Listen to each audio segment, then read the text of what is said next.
Assalamualaikum warahmatullahi wabarakatuh. Saya Dr. Ina Anwar, spesialis kebidanan dan penyakit kandungan. Saya berpraktek di Morula IVF Jakarta Bunda International Clinic. Pada kesempatan kali ini saya akan membahas mengenai bagaimanakah tanda-tanda bahwa persalinan itu sudah dekat. Artinya, setiap wanita hamil kemudian akan masuk ke proses persalinan. Nah, bagaimana kita bisa mengetahui apakah proses persalinan ini sudah dekat atau sudah mulai terjadi?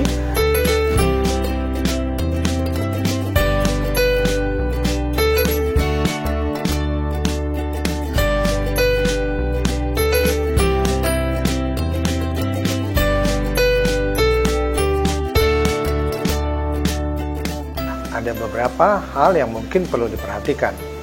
Yang pertama tentunya kehamilan sudah harus cukup bulan, karena biasanya persalinan akan terjadi jika usia kehamilan sudah cukup bulan, yaitu sekitar 40 minggu. Jadi kalau kita bisa mengetahui kapan taksiran persalinan, tentu kita akan bisa menduga bahwa persalinan itu sudah dekat. Kedua, mungkin mulai terasa lebih sering atau mungkin lebih kuat terjadinya mules-mules pada rahim, artinya pada perut, yang mungkin makin lama akan makin sering atau makin kuat. Ini merupakan tanda awal bahwa persalinan sudah akan terjadi. Kemudian mungkin bisa terasa nyeri pada panggul atau perut bawah, lebih bisa dirasakan karena terjadinya peragangan tulang-tulang panggul akibat proses turunnya kepala karena dorongan kontraksi rahim yang mulai timbul, sehingga bisa menimbulkan rasa nyeri yang lebih. Kemudian biasanya apabila sudah timbul cairan melalui vagina atau lendir yang kadang-kadang ada bercampur darah, itu juga merupakan salah satu tanda awal proses persalinan sudah terjadi. Apalagi kalau keluar cairan yang banyak dari vagina yang sebelumnya tidak, ini mungkin terjadinya pecah ketuban. Ini juga merupakan tanda bahwa persalinan akan terjadi atau sudah mulai terjadi. Inilah tanda-tanda awal yang bisa menjadi patokan bagi ibu-ibu hamil untuk mengetahui bahwa mungkin proses persalinan sudah akan terjadi dan mungkin sudah harus datang ke rumah sakit. Yang kedua, apa saja yang bisa menghambat proses persalinan? Jadi tidak semua persalinan akan berjalan lancar dan kemudian akan lahir bayi melalui vagina. Artinya hamil alami atau persalinan normal baru dibilang berhasil kalau bayi sudah dilahirkan. Nah, apa saja yang bisa menghambat lahirnya bayi?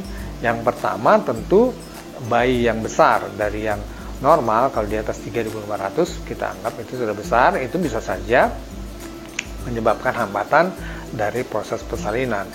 Yang kedua tentu rongga panggul ibu yang sempit atau yang kecil, sehingga akan sulit dilalui oleh bayi yang ukurannya mungkin lebih besar. Nah, ini kadang-kadang kita tidak bisa deteksi dari awal, tapi kalau persalinan itu lambat sesuai dari yang kita perkirakan, kita harus menduga mungkin salah satunya adalah rongga panggul yang tidak cukup. Kemudian letak ari-ari juga tentu bisa menghambat terjadinya persalinan. Yang lain misalnya air ketuban yang banyak, itu juga tentu akan menyulitkan kepala bayi untuk turun. Faktor lain adalah kelelahan ibu misalnya, itu juga akan menghambat terjadinya proses persalinan karena kontraksi rahim biasanya juga akan berkurang. Atau kalau ibu-ibu terlalu cepat mengedan pada anak atau janin belum akan lahir, biasanya menyebabkan mulut rahim itu membengkak. Nah, ini akan memperlambat terjadinya proses persalinan. Nah, ini hal-hal yang bisa menghambat atau memperlambat terjadinya persalinan yang normal. Nah, untuk memperlancar proses persalinan, antara lain kita atau ibu-ibu harus memahami teknik bersalin atau teknik pernafasan waktu melakukan persalinan yang normal.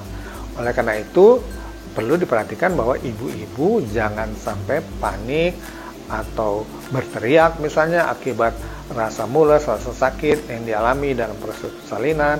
Ini tentu akan mengganggu pernafasan buat ibu-ibu tersebut. Dan kemudian harus berpikir positif bahwa proses persalinan ini bisa terjadi asal ibu-ibu tetap fokus pada proses persalinan alami ini, yaitu juga dengan mengatur supaya fokus mengedan sesuai yang dianjurkan oleh dokter atau bidan misalnya. Jangan sebelum disuruh mengedan misalnya sudah mengedan, atau seharusnya mengedan tapi tidak mengedan, ini juga tentu akan menghambat.